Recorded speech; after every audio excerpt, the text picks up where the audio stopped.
right, so first up, got Liquid Metal Torque.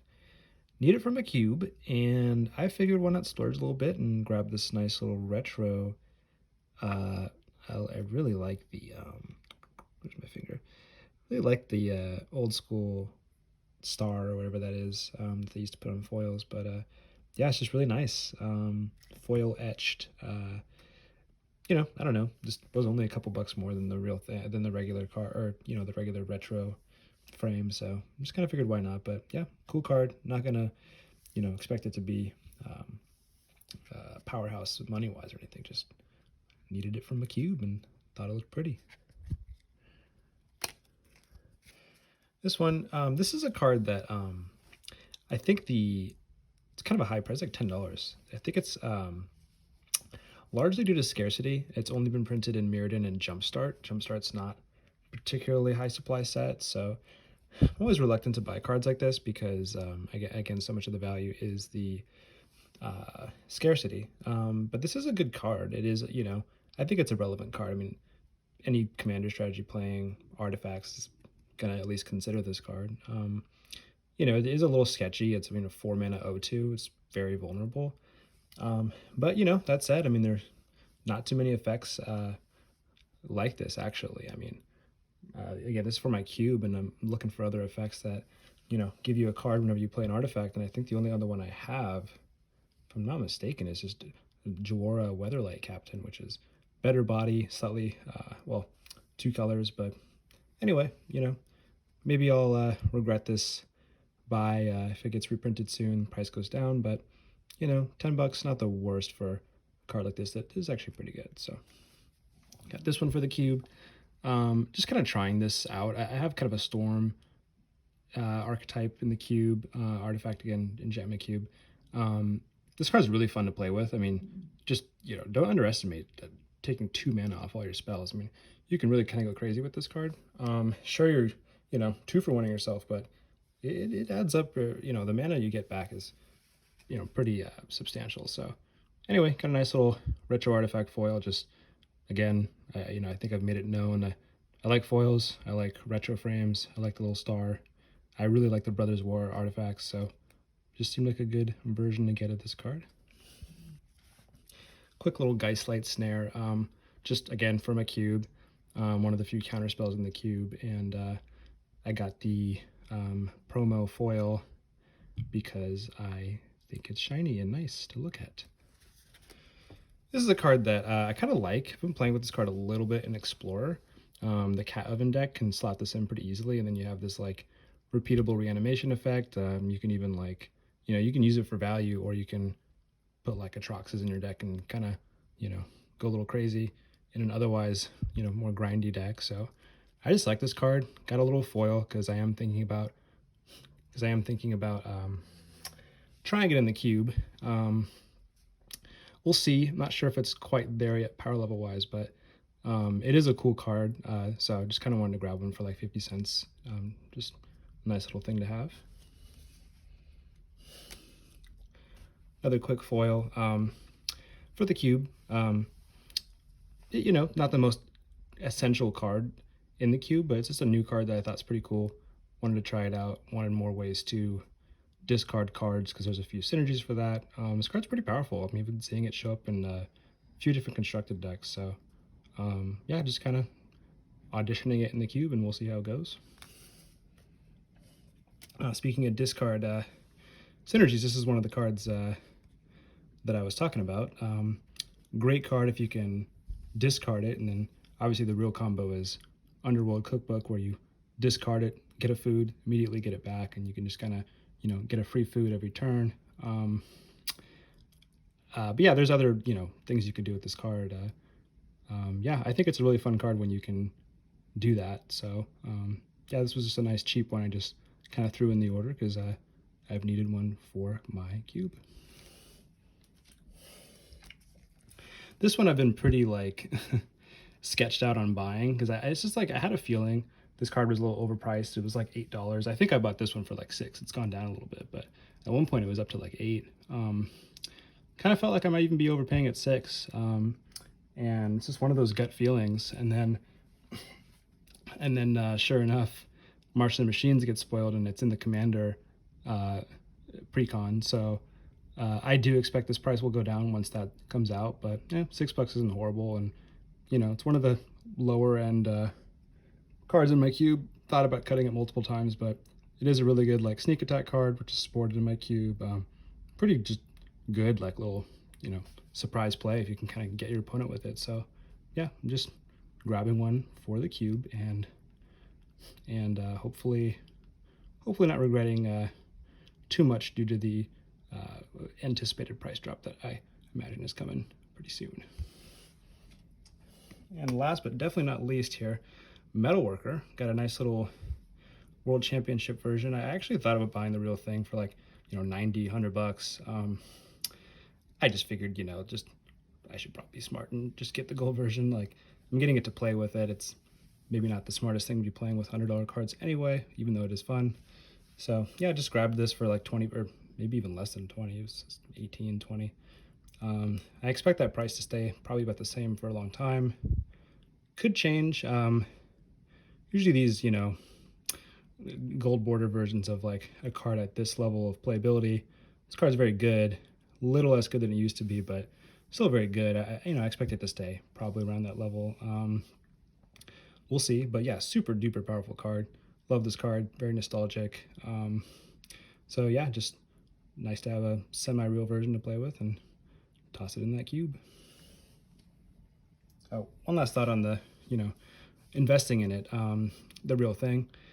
I do like investing in reserve list cards, and I think they're generally a good buy when it's a card like this that's, high value and sees a lot of play, or at least, sees definitely some play. But this one, I don't know, we'll see. This is the kind of card that I think will always be relevant to an extent, but could actually come down a little bit. I mean, it's not, it could get pushed out a little bit as far as very powerful ramp goes, because it is a 3-mana play that has to survive a whole turn or a whole turn cycle, and we'll see. But yeah, it's not as surefire of a card that I think will go up and up and up in value despite being reserve list. Definitely could, but given that I was a little bit, I was happy enough to just grab the gold border. So here we are. Okay, here we are with a nice little quick order here. Been talking about these fetches a lot, talked about them in the last video. I've been just trying to collect these Modern Horizons. I mean, of course, this is a Zendikar version, but the fetches, the enemy fetches that were printed in Modern Horizons 2, it was 2, right? Or was it 1? Anyway, it printed recently enough that they have gone down in value quite a bit. I don't think they will necessarily get to being like, I mean, at one point they were, I can't remember how expensive, but I don't know, over 50. I can't remember how expensive actually, but they were very expensive at one point. I don't expect it to get back to that point anytime soon, if ever, because Modern Horizons, there's a lot of supply of that set.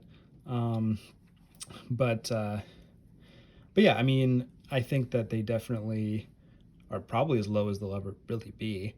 This was like 18. This is like one of the most played, one of the most expensive, and still was 20 or less. So it just feels like a good time to get these. And yeah, just think now is probably the time. So I got one. Life from the Loam. Just love this card.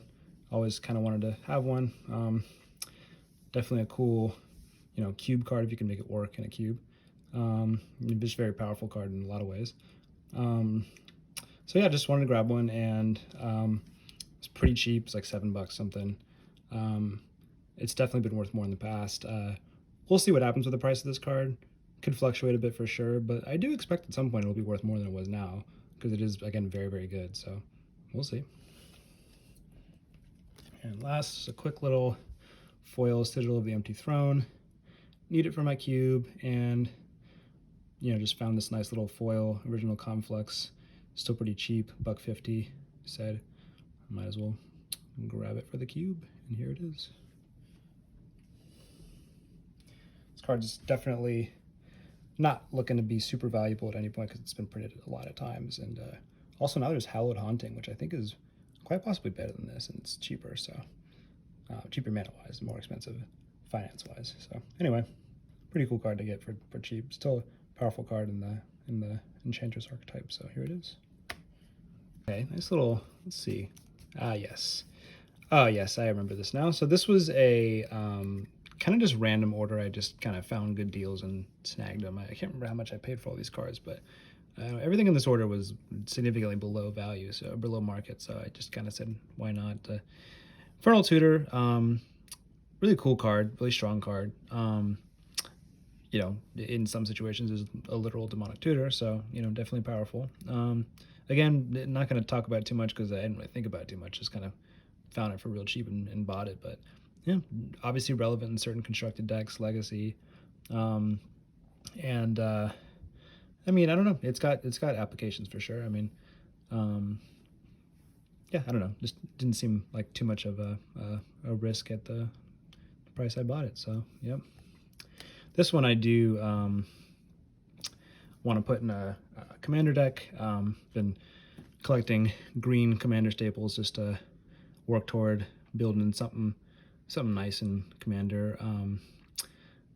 You know, I think I'm working on Azusa, and I don't know, trying to, you know, stick to cards that are kind of more directly related to the lands theme, but this is just such a powerful card. When you have tons of mana, it's obviously insane, so found the good deal and went for it. These are kind of funny to get now because, you know, they just got reprinted, so the price is way down, but these still go for more than the Phyrexia ones, these original Scars ones. So, you know, grabbed a couple because I do think that these Fastlands have good long-term value, given that they're, you know, I mean, maybe blue-black's a little bit worse, but still, I mean, these are all the way back to modern. These are definitely relevant lands that should be relevant for a while, so it seems like a great time to get them. Even these Scars ones, they're nice, you know, I like them. So I got 3 there. Nice little 3. Court of Calling, another just really good green card. Got it for a good deal, and, you know, I think I have one somewhere, but it is obviously great in modern and commander, or, you know, pretty much any format you can cast this card. I think it's good. It's a great tutor, instant speed, cheap to cast, convoke. So, and again, just really don't need to talk about these much. Just got it for cheap. You know, cool card. I mean, I used to love playing with this in like Vintage Cube. Obviously, there's a cool modern deck built around it, but yeah, I don't have any real plans for it. Just couldn't pass up the good deal for a pretty cool card. So, then Spanish language Leyline of Sanctities. I think seller actually messaged me that this was a mistake. They were supposed to be, they were listed as English. Turns out they're Spanish. So, it is what it is, but still real cheap Leyline of Sanctities. I mean, it's going to be relevant sideboard card for quite some time. So, yep, here I am with 2. All right, so got a little mind over matter. We've talked about this one in the first video we did. It spiked because of the One Ring, the card from the new Lord of the Rings set. There is an infinite combo with it. You can kind of draw your whole deck. So yeah, I happened to just kind of snag a deal. Got this for like $40. And yeah, I mean, possibly just gonna try to reflip it, but, you know, just wanted to grab them while they're a little bit cheaper. It is a reserve list card. I really like the card. I do actually want to possibly try it in a cube, or we'll see, maybe another context. But anyway, just, yeah, wanted to grab it before it was too inaccessible, so here it is. And we'll just kind of put these all in frame here. So yeah, start with I mean, yeah, let's just put these all in here. So yeah, I mean, we can kind of discuss these real quick together because same kind of situation. I was just getting the mind over matter and saw these are all cheap in the same, you know, seller's store, so just grabbed them all. Goblin Welder, already have one. Do you prefer the original versus Legacy presentation? But when it's cheap, it's hard to complain. It's a 4 of and decks that want it, as far as if you're playing it in like Legacy or something. So I'm not sure if can't remember if Painter plays this card still, but anyway, I'm sure they do. And then yeah, some cool Commander green cards. Again, mentioned Commander earlier, good to have. Lair of the Hydra, really good man land that'll, I think, be relevant for quite some time, or at least a pretty good amount of time. I mean, it's a good card. More for probably 64 card formats. But then there's this card, which I love this card. I think this card's super powerful. I mean, yeah, it's just a very powerful effect that, you know, again, the drawback being that you gotta play colorless mana. Once you're past that, I mean, this is just dominates the board and get infinite, or not infinite, but you can, get these crazy flicker effects over and over again. I mean, your ETBs over and over again. I mean, yeah, this card's really cool. So yeah, just kind of wanted to have some ideas for it as far as cube and things like that. So there it is, and I think that's it. So thanks for watching again. Oh, wait a minute. Bonus Migla's foil, very, very cheap. Hedging on it a little bit. It's a good card. I mean, seeing a little bit of play actually. I don't believe in it that much, like as a long-term spec or anything. But when it, again, it was a cheap one. It is a good card, at least up to a point. So yeah, just throwing that in the order, and that is it. Thank you for watching. Please let me know what you're buying and what you think of my specs and my purchases, and I will see you next time.